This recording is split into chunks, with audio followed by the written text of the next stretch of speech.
दोस्तों, आज हम बात करेंगे कम्यूटेशन वैल्यू के ऊपर। कम्यूटेशन वैल्यू क्या होती है, कितनी ले सकते हैं, इसकी रिकवरी कैसे होती है, ये किसको ऑथराइज है। सेंट्रल गवर्नमेंट के जितने भी एम्प्लॉयज़ हैं, जब पैरामिलिट्री फोर्सेस के जवान हैं, वो जब वॉलंटरी रिटायरमेंट आते हैं या सुपर एनुएशन आते हैं, तो जब उनके पेंशन पेपर प्रिपेयर होते हैं तो उनकी जितनी पेंशन बनती है उसमें से कुछ परसेंटेज वो कम्यूट करा सकते हैं अपनी पेंशन को। अगर कोई सेंट्रल गवर्नमेंट का एम्प्लॉय रिटायर आ रहा है तो वो 40% तक जो है अपनी बेसिक पेंशन का कम्यूट करा सकता है, पहले ले सकता है, और उतना अमाउंट उसका पेंशन से माइनस हो जाएगा। ऐसे ही अगर फॉर एग्जांपल कोई एक सेंट्रल गवर्नमेंट का एम्प्लॉय है, चाहे पैरामिलिट्री फोर्सेस का जवान है, उनमें से बहुत सारे लोगों को कम्यूटेशन वैल्यू के बारे में नॉलेज नहीं है। बहुत सारे को ये नहीं पता है कि कम्यूटेशन वैल्यू जो है वो लेनी जरूरी है या नहीं लेनी है। ये आपके ऊपर डिपेंड करता है। जब आप रिटायरमेंट के पेंशन पेपर फिलअप करते हो तो आप उस टाइम अगर लेना चाहते हो तो आप एप्लीकेशन फिल कर सकते हैं, अगर नहीं लेना चाहते हैं तो कोई ज़रूरी नहीं है। दूसरी बात, ये कम्यूटेशन वैल्यू जो होती है ये 15 साल तक आपकी रिकवरी होती रहेगी। आज की डेट में जो रूलिंग है वो 15 साल तक की है। जितनी आपकी कम्यूटेशन की वैल्यू की वो इंस्टॉलमेंट बनती है वो आपकी 15 साल तक आपकी कटती रहेगी। और वो स्टार्ट कब होगी, जब आपको कम्यूटेशन का पैसा मिलना शुरू हो गया। जिस महीने में आपको कम्यूटेशन वैल्यू का जो अमाउंट है वो आपके अकाउंट में आ गया, उसी महीने से आपकी रिकवरी होनी शुरू हो जाएगी और वहाँ से ही आपके 15 साल जो है वो काउंट हो गए। इसके साथ ही बहुत सारे जो सेंट्रल गवर्नमेंट के एम्प्लॉयज़ हैं उनको ये नहीं पता, कई सोचते हैं कि शायद कम्यूटेशन वैल्यू जो है इसके ऊपर इंटरेस्ट नहीं लगता। इंटरेस्ट लगता है। इसको आप ये मान के चलिए कि गवर्नमेंट ने आपको पेंशन आते समय कुछ एक लोन के बारे में बोला कि अगर आप लोन लेना चाहते हैं, जिसको कम्यूटेशन वैल्यू बोला जाता है, अगर आप लेना चाहते हैं तो आपको उसका इंटरेस्ट जो है डाल के इतने साल तक आपकी पैसा आपका कटता रहेगा। तो मैं आप आज की डेट में एक आपको एग्जांपल बताता हूँ कि कम्यूटेशन वैल्यू कितनी से कितनी कटती है, कब तक कटती है, कितना उसमें इंटरेस्ट बनता है। अगर आप नहीं लेते हैं, अगर आपका पैसा सैलरी के साथ ही आता है तो आपको क्या बेनिफिट है, क्या नुकसान है।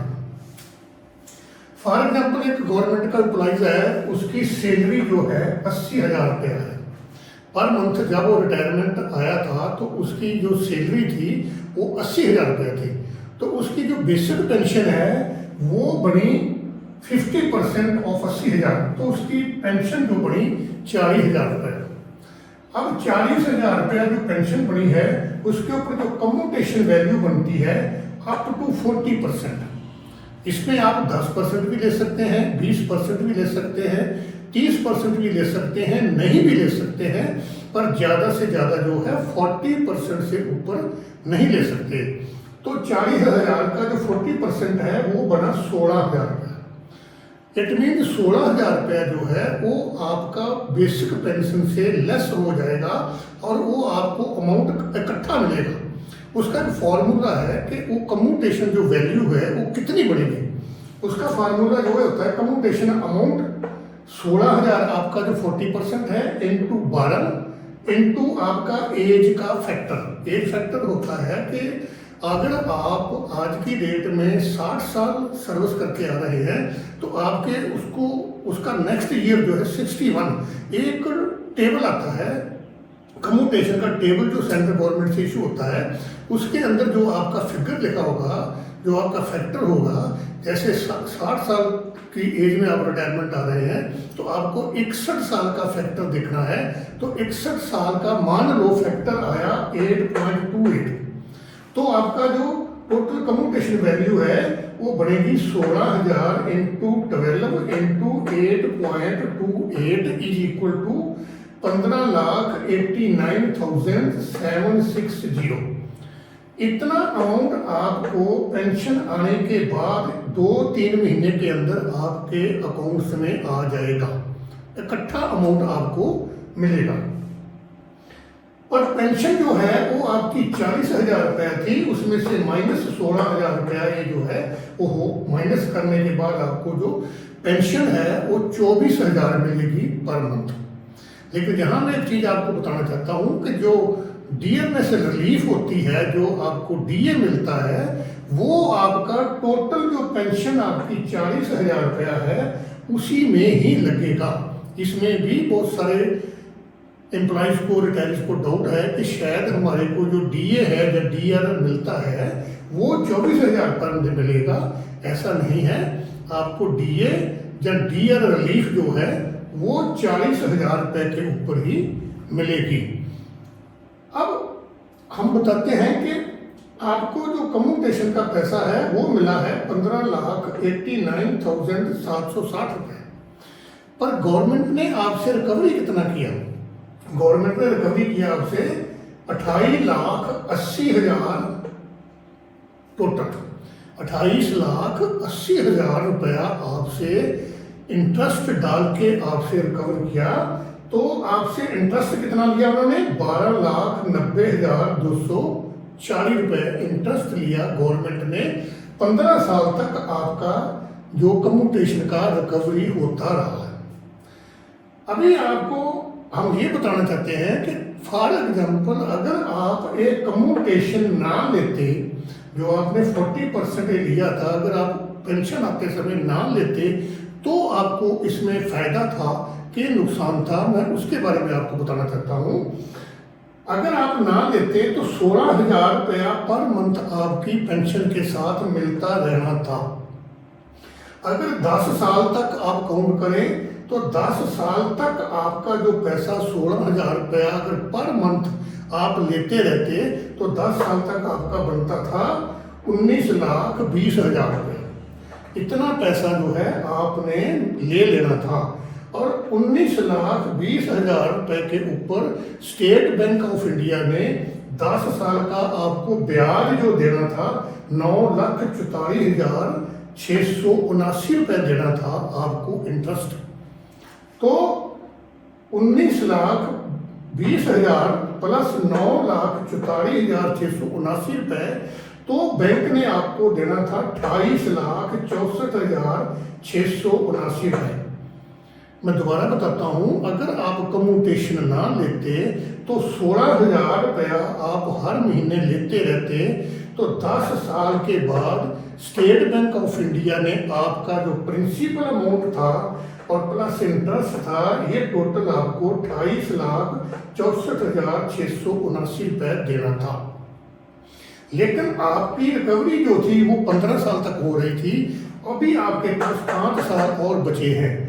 तो अगर आप इस अमाउंट को 28,64,679 को एसबीआई में 5 साल के लिए एफडी करा देते तो आपका अमाउंट बनना था 41,53,636 रुपये। अगर आप इसकी एफडी करवा देते तो कितना बनता? 41,53,683। अब इसमें डिफरेंस क्या है कि गवर्नमेंट से आपने लिया था रिटायरमेंट आते समय 15,79,760 रुपये जब आप रिटायरमेंट आए थे।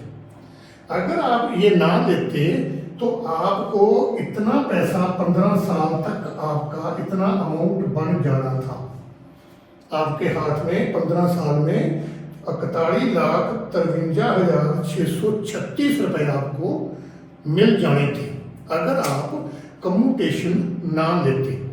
तो मैं आज की वीडियो में यही आपको बताना चाहता हूँ कि क्या कम्यूटेशन लेना जरूरी है या नहीं है। इसमें एक ही बेनिफिट है कि इतना अमाउंट आपको उस टाइम एक बल्क में मिल जाता है।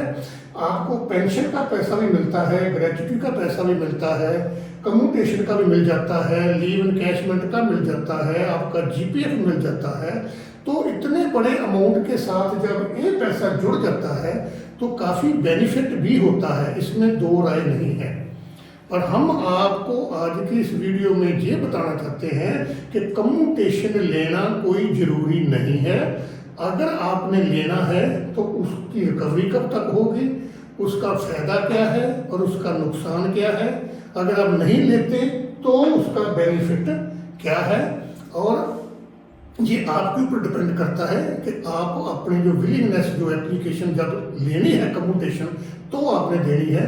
बहुत सारे जो हमारे गवर्नमेंट के एम्प्लॉइज़ हैं या पैरामिलिट्री फोर्सेस के जवान हैं जिनको शायद कम्यूटेशन के बारे में इतना नॉलेज ना हो, जो कि हमारी नॉलेज के मुताबिक जो मैंने आपको बताना चाहा कि कम्यूटेशन लेना है चाहे नहीं लेना है।